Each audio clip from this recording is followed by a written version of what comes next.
Welcome to Sri Sai Sat Charita, Chapter 22, Preliminary. How to meditate on Baba. No one has been able to fathom the nature or the form of Almighty. Even the Vedas and the thousand-tongued Shesha are not able to describe it fully. The devotees also cannot know but only look at the form of the Lord, for they know that his feet are their only refuge. They know no other method of attaining the supreme goal of life except meditating on the holy feet. Hemant Pant suggests an easy way of devotion and meditation as follows. As a dark fortnight of every month wears out gradually, the moonlight also wanes in the same degree, and on the new moon day, we do not see the moon at all.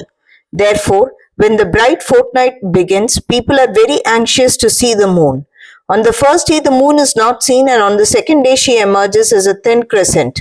Then the people are asked to see the moon through the opening between the two branches of a tree, and when they begin to see through this aperture eagerly, the distant small crescent of the moon comes to their sight. Following this instance, let us see Baba's form.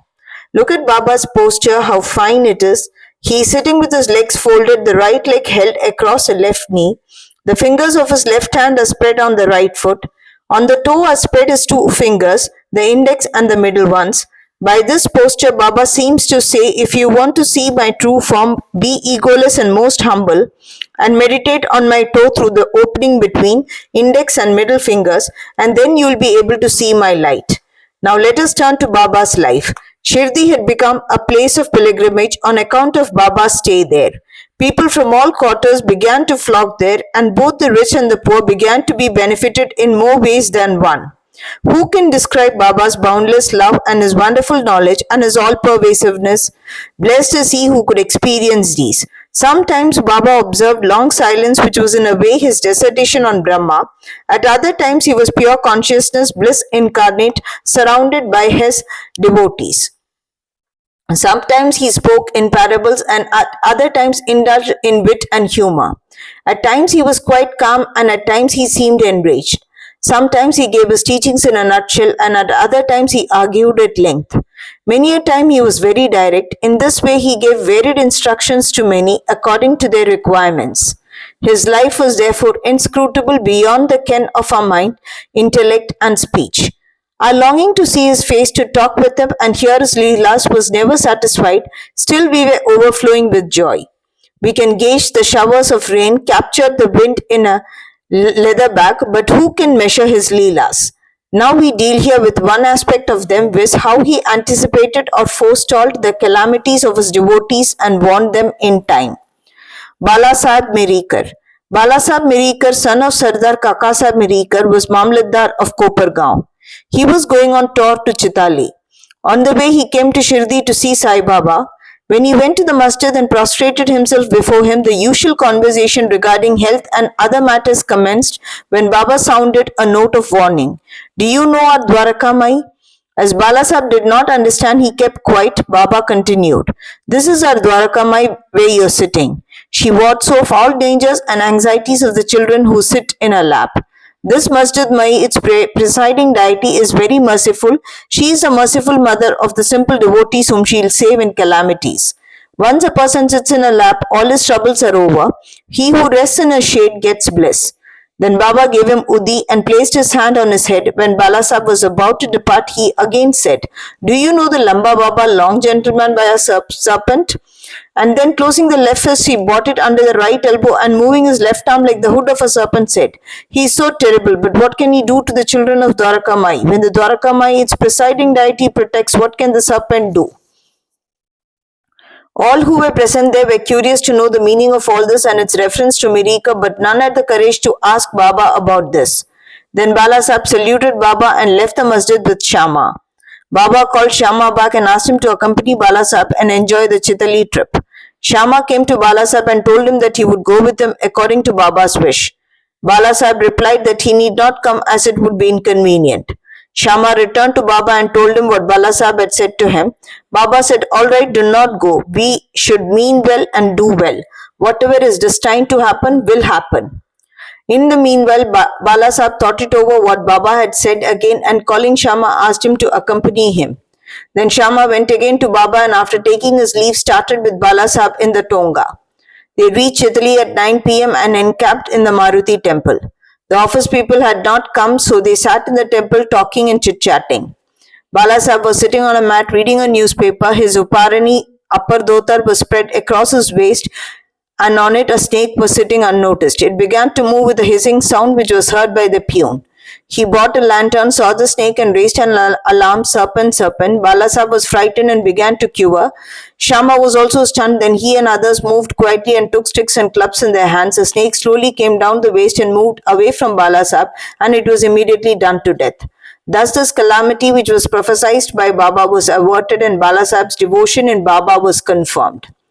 Bapu Sahib Bhoti. A great astrologer named Nana Sahib Dengle told Bapu Sahib Bhoti, who was then in Shirdi, "Today is an inauspicious day for you. There is danger to your life." This made Bapu Sahib restless. When they, as usual, came to Masjid, Baba said to Bapu Sahib, "What does his Nana say? He foretells death for you." "Well, you need not be afraid. Tell him, let us see how death kills." Then later in the evening, Babu Sahib went to his privy for easing himself where he saw a snake. His servant saw it and lifted a stone to strike at it. Bapu Sahib asked him to get a big stick, but before the servant returned with the stick, the snake was seen moving away and soon disappeared. Bapu Sahib remembered Baba's words of fearlessness. Amir Shakar. Amir Shakar was a native of the village Korale in Kopargaon Taluka. He belonged to the butcher caste. He worked as a commission agent in Bandra, Mumbai, and was well known there.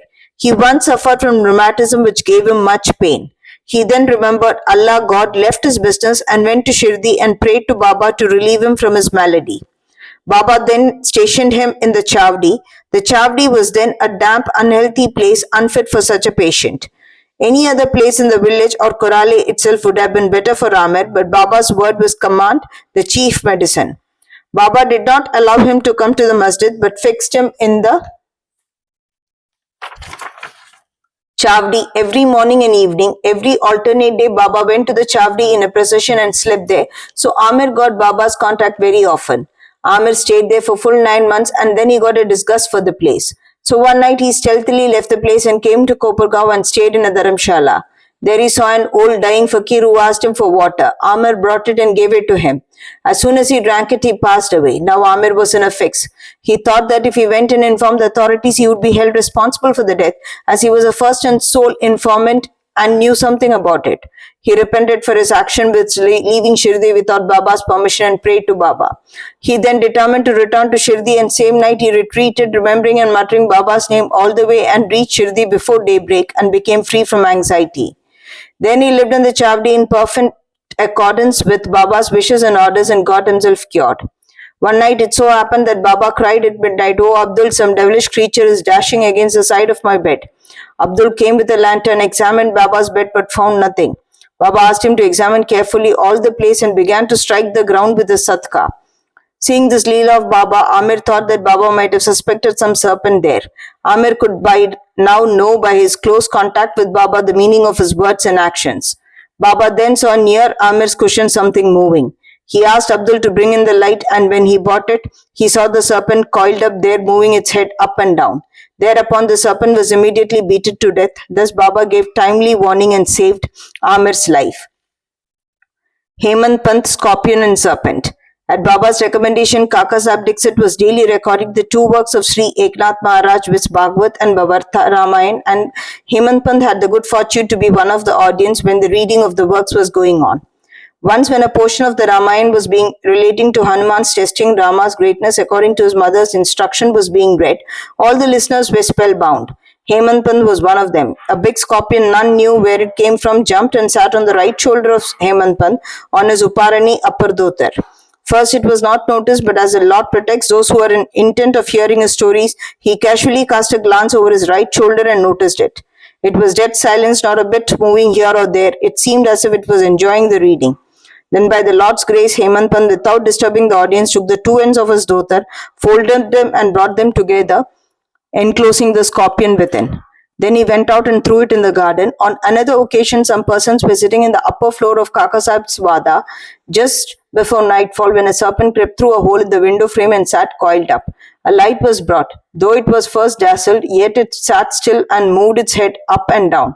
Then many persons rushed there with sticks and cudgels, but as it sat in an awkward place, no blow could be dealt. But hearing the noises of men, the serpent went out hastily through the same hole. Then all the persons present there felt relieved. Baba's opinion. One devotee named Muktaram then said it was good that the poor creature escaped. Hemantpad challenged him, saying that serpents should better be killed. There was a hot discussion between them, the former contending that serpents and such creatures should not be killed, the latter that they should be. As night came on, the discussion came to an end without any decision being arrived at. Next day, the question was referred to Baba, who gave a settled opinion as follows. God lives in all beings and creatures, and whether they be serpents and scorpions, he is a great Payapuller of the world, and all beings, serpents, scorpions, etc., obey his command. Unless he wills it, nobody can do any harm to others. The world is all dependent on him, and no one is independent. So we should take pity, and I love all the creatures. Leave off killings and be patient. The Lord God is a protector of all. Bow to Sri Sai, peace be to all.